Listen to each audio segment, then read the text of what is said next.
আহা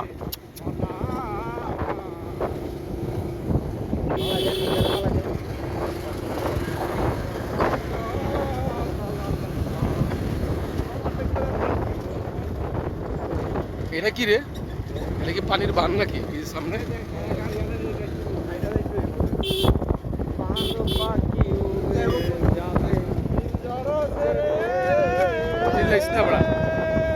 পাহাড়ের সৌন্দর্য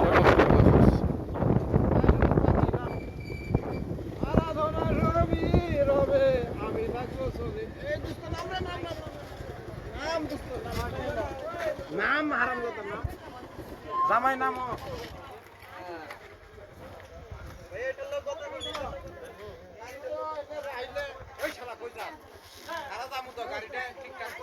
হ্যাঁ টিকিট কাটা কোনো সমস্যা না। ওই যে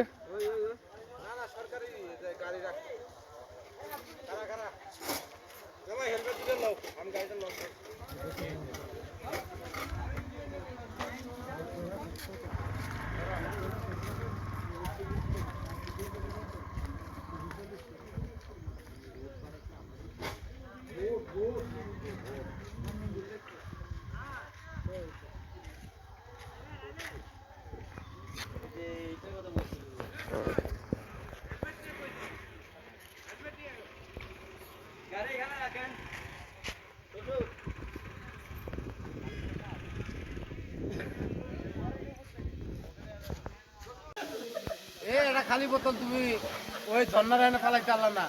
আর আমি একদিন ঢিলা মারবো খালি বোতল যাবো একবারে কি জানি এই পাহাড়ে ওই পিছিয়ে পাহাড়ে যাবো গা বহুত কিছু।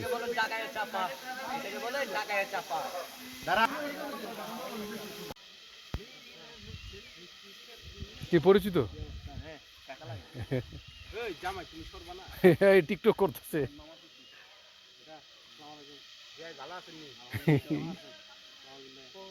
ওয়ালাইকুম আসসালাম। শেষ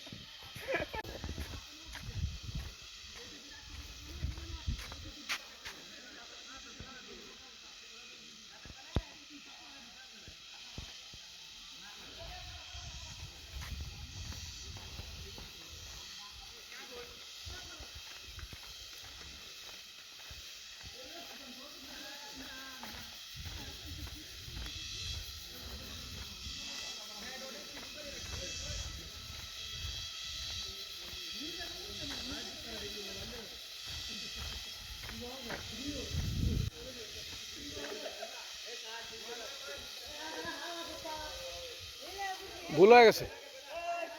ওই ওই রাস্তা দিয়ে উপরে দরকার ছিল।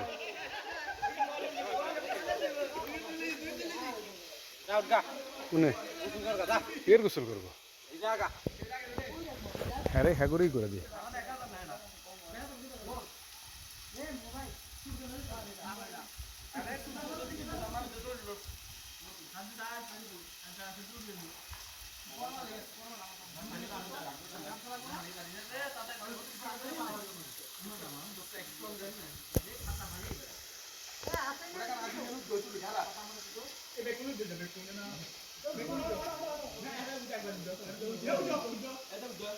এটার পানি হ্যাঁ পিসের আরো বড় পাহাড়।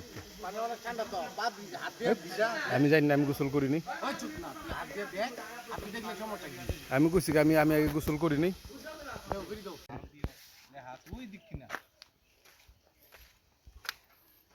পানির ব্যাপারে গো পানি আছে বন্ধু গ্যাসের, কিন্তু এটার ভিতরে অনেক পানি। দেখ অনেক পানি, পানি আইসি কিন্তু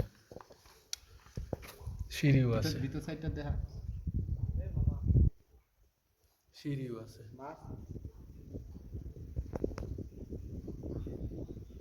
বুঝছস, সিঁড়িও আছে। সিঁড়ি আছে, এটার নিচে মহল আছে। হ্যাঁ এই যে সিঁড়ি। এটা বন্ধ করে দিয়েছে। এটা সেই মন্দির, অনেক পুরাতন মন্দির না, এটা মনে কোনো রাজার বাড়ি, কিন্তু সবাই এটা মন্দির হিসেবে দাবি করতেছে। যাই হোক, ভারতীয় মন্দির বলে দাবি লোক করতেছে। বলে, লোকমুখে প্রচলিত আছে এখান থেকে নাকি নিচে একটা মহল আছে, গায়েবী পানি উঠে। কিন্তু যা দেখা যাইতেছে যে বুদবুদ যদি এত পানি উঠে তাহলে তো এটা ভরে যাওয়ার কথা। এখানে যে বুদবুদটা উঠতেছে মনে হয় এটা প্রাকৃতিক কোনো গ্যাস বা মিথেন গ্যাস এরকম কোনো কিছু। আর পচা একটা গন্ধ আসে, অনেক পুরাতন। এটা মন্দির না, এটা মুসলমানকে কিছু, বুঝছো? সেই যে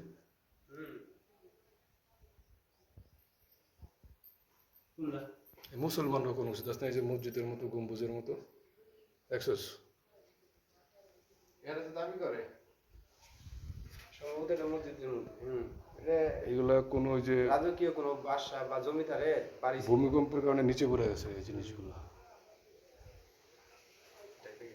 হুম।